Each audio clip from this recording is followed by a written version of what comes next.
Carlos Sainz has been very impressive since his start with the Prancing Horses last year. But while this move may be looking good for now, in the long term, it could be a potential career killer. Why do I say this? Well, stick around and let's find out.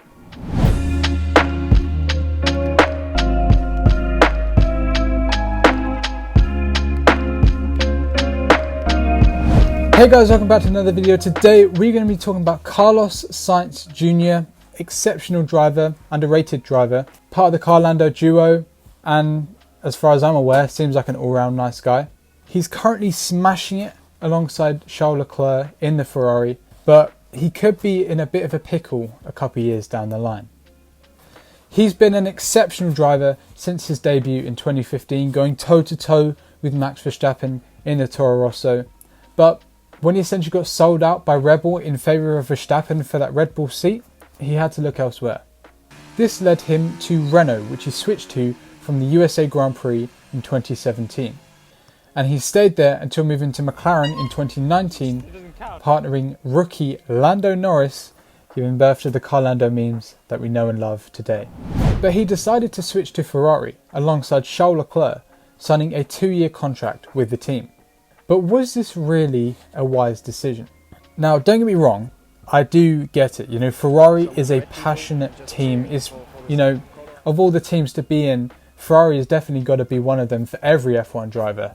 And Sainz has been given this opportunity at the young age of 26 in his career. The way he sees it, this is probably the dream for him. And he probably wants to set up shop there and stay with the team alongside Leclerc as a long-term partnership, you know, much like Schumacher and Ferrari of the early 2000s. But I have to be honest, I just don't see him staying there long term. And the reason why goes by the name Mick Schumacher. Michael Schumacher's son and Ferrari's next prodigy alongside Charles Leclerc, he is Ferrari's future. He's come through the Ferrari Driver Academy. He won the 2020 F2 title in arguably the most spectacular way, blah, blah, blah. Basically, they're going to want to get him in that red car as quickly as possible. And that'll be partly due to his name, but also due to his talent. The way that I see it is that Sainz is simply there as a sort of medium for 2 years until Schumacher is ready to move up to their kind of senior Ferrari team.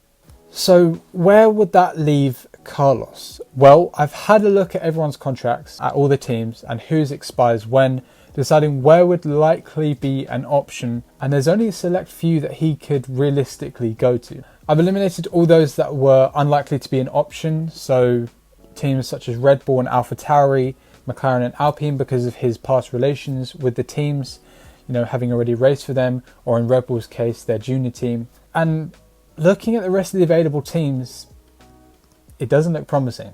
He won't be going to Mercedes. Their team is all about stability and they won't want to change things if they don't have to. They also already have options in Russell and Ocon, so it's unlikely for him to go there. Although, to be fair, if his performances are anything to go by, I think he would be exceptional. Maybe, just maybe, he could replace Vettel at Aston Martin, but drivers like Gasly, Albon and even perhaps Guan Yu Zhou may also be up for that seat in a couple of years' time. Looking down the rest of the grid, well, he wouldn't want to go to Williams for obvious reasons, although if they're potentially bought by Audi or Porsche, who are looking to join F1 from 2025 when the engines will run 100% sustainable fuel, that could be a fantastic opportunity for him to do what Schumacher did with Ferrari, what Max, Lewis, Charles and Lando are doing with their respective teams. And if he wants to win a World Drivers' Championship, he has to start building a support network in a team. Further down, Haas is basically sectioned off for the Ferrari young drivers that will be coming through from F2, you know, the likes of Schwartzman, Armstrong, Eilert. So he's not going to be going to that team, nor would he really want to. And Alpha seem to be locked in with Bottas and Zhou, for now at least, so he's not going to want to go there, nor would he be able to. So it seems almost as if he's burned his bridges in F1. He doesn't really have anywhere else to go if Ferrari were to drop him. Maybe he could go back to Alpine. That used to be Renault, but it's unlikely. And they've been rumoured to be eyeing up Pierre Gasly, French team, 2 French drivers. That's the dream for Alpine. Maybe I'm missing something, and let me know in the comments if I am. But I just don't see what would be left for him in F1 in our current circumstances if he were to get dropped by Ferrari.